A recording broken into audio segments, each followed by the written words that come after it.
This news is brought to you by Sandeep jewellers, lower बाजार, शिमला। न्यारा संगठन द्वारा संचालित राइड फॉर यूथ जागरूकता अभियान के तहत 20,000 किलोमीटर की राइड के दौरान न्यारा संगठन के दो नौजवान नीतू और मुकुल 1,042 किलोमीटर की राइड करते हुए देश के विभिन्न क्षेत्रों से होते धर्मशाला पहुंचे। न्यारा की संस्थापक नीतू चोपड़ा तथा प्रोग्राम मैनेजर मुकुल शर्मा देश भर के 1 लाख युवाओं को जल संरक्षण तथा पर्यावरण संरक्षण के लिए जागरूक करने के लिए 20,000 किलोमीटर लंबी राइड कर रहे हैं, जहां वे 28 प्रदेशों, 7 केंद्रीय शासित प्रदेशों तथा 4 कोनों में जाकर इस मुहिम को पहुंचाएंगे। जो कश्मीर से कन्याकुमारी वाला जो वर्ल्ड रिकॉर्ड है वो वुमेन एम्पावरमेंट के लिए किया गया था और आप सभी ने सुना होगा प्रियंका रेड्डी गैंगरेप केस के बारे में। तो वो जो हुआ था वो स्कूटी को पंचर करके उसको कैब लेने पे मजबूर किया गया था और बाद में जो है कुछ दरिंदों ने मिलकर के उसके साथ में जो है दुष्कर्म किया और बाद में एनकाउंटर वगैरह भी हुआ। तो जब वो ये घटनाक्रम चल रहा था तो मैं एक मोटिवेटर भी हूँ, तो मैं मोटिवेशन सेशन पे थी जोधपुर में और किसी लड़की ने बहुत ही आक्रोश से मेरे को क्वेश्चन पूछा था कि लड़कियाँ तो जब डॉक्टर के साथ में ऐसा हो रहा है तो कहाँ लड़कियाँ सेफ है, कौन से इंडिया में हम रह रहे हैं। तो मुझे भी एक ख्याल आया था कि क्यों ऐसी चीज़ें हो रही हैं। हम बोलते हैं कि बेटी बचाओ बेटी पढ़ाओ और फिर लेकर के दरिंदों को सौंप दो।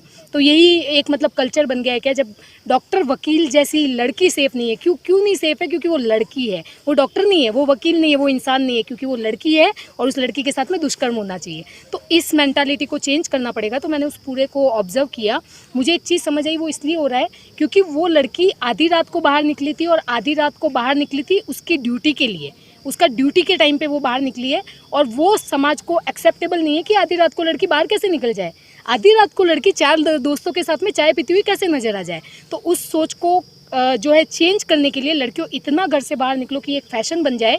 तो मैंने एक शाउट आउट दिया था, लड़कियों घर से बाहर निकलो, और राइड फॉर रिवॉल्यूशन मैंने उसको टाइटल दिया था। और मैंने स्कूटी पे वो जर्नी की थी क्योंकि स्कूटी पे ही वो सारा हादसा हुआ था। तो स्कूटी को वापस से जो है सिंबल ऑफ स्ट्रेंथ बनाया जाए, इस तरीके से मैं निकली थी। और मेरा कोई प्लान नहीं था वर्ल्ड रिकॉर्ड का। आगे से आगे लोग मिलते गए, मुझे ये भी नहीं पता था राइड कैसे करनी होती है, मुझे रात को देखने में दिक्कत आती थी, मैंने एक्स्ट्रा हेडलाइट लगवा रखी थी। फिर राइडिंग गियर क्या होता है, राइडिंग कम्युनिटी के लोगों से मिली तो पता चला राइडिंग गियर कितना इंपॉर्टेंट होता है, राइड कैसे करनी चाहिए। तो ये सारी चीज़ें हुई। 370 कोई एक्ट चल रहा था, तो ऊपर कश्मीर में जो है कहीं इंटरनेट नहीं था, प्रीपेड नहीं चल रहा था, बहुत सारी दिक्कतें भी आई।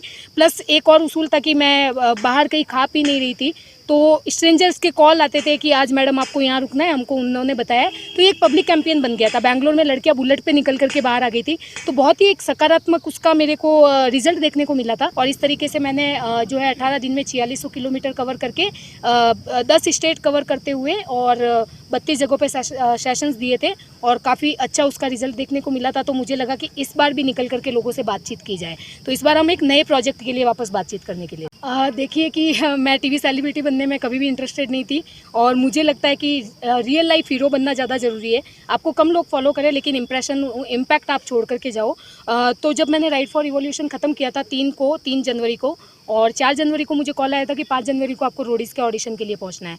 तो मैं गई वहाँ पे क्योंकि वो रोडीज़ रिवॉल्यूशन वाला सीज़न था और मैंने राइड फॉर रिवॉल्यूशन किया था। तो शायद उनको मेरी स्टोरी अच्छी लगी तो उन्होंने मेरी स्टोरी को फीचर किया था। एक इंटरव्यू भी है जो MTV रोडीज़ के जो ऑफिशियल पेज पे फीचर हुआ है। तो वो रोडीज़ का इंटरव्यू था और मैं आगे के राउंड तक नहीं पहुँच पाई 2 राउंड के बाद में, क्योंकि मेरे अंदर वो एंटरटेनमेंट और जो लड़कियों के अंदर चाहिए होता है ग्लैमर एंड एवरीथिंग, वो मेरे में था नहीं। रफ एंड टफ था। मेरे लुक पे मत जाइए, मेरे जो बाल कटे हैं वो मैंने अभी कैंसर पेशेंट को डोनेट कर दिए हैं। मैं भी बिल्कुल लड़कियों की तरह रहती हूँ और फिर से बाल मेरे बढ़ेंगे, तो लड़कियों की तरह जीती हूँ, लेकिन वो ग्लैमर और वो सारी चीज़ें कहीं ना कहीं कम है। मैं रफ एंड टफ लाइफ में बिलीव करती हूँ, तो मैं आगे नहीं पहुँच पाई। और सेम कौन बनेगा करोड़पति पे भी मुझे फीचर होने का मौका मिला। मेरे कुछ अच्छे कामों की वजह से अमिताभ बच्चन जी की जो टीम है उन्होंने हमको बुलाया था कर्मवीर एपिसोड में। तो वहाँ एज अ ऑडियंस मुझे बच्चन सर से इंटरेक्ट करने का मौका मिला, हमारे न्यारा के कामों का जिक्र करने का मौका मिला। तो खेलने को नहीं मिला लेकिन कहीं ना कहीं उनसे मिलने का मौका मिला। तो यही है कि जब हम कर्म करते हैं तो कहीं ना कहीं हमारी मंजिल हमको ऐसे मुठभेड़ पे लाती है जहाँ पे बहुत कुछ कमाल की चीज़ें होती है। तो ये 2 कमाल मेरे साथ में हुए हैं। दिव्य हिमाचल टीवी के लिए धर्मशाला से नरेन कुमार की रिपोर्ट। इस फेस्टिवल सीजन में खरीदें कुछ नया कुछ खास, तो क्यों ना शुरुआत करें संदीप ज्वेलर्स के साथ। बेहतरीन गुणवत्ता और सर्टिफाइड 916 हॉलमार्क गोल्ड ज्वेलरी की असीमित collection, IGI certified diamond jewellery, certified gemstones, वो भी सबसे कम कीमत पर। तो आइए शुरुआत करें नई सोच के साथ खरीदारी करने की। तो आज ही पधारें संदीप ज्वेलर्स, लोअर बाजार, शिमला।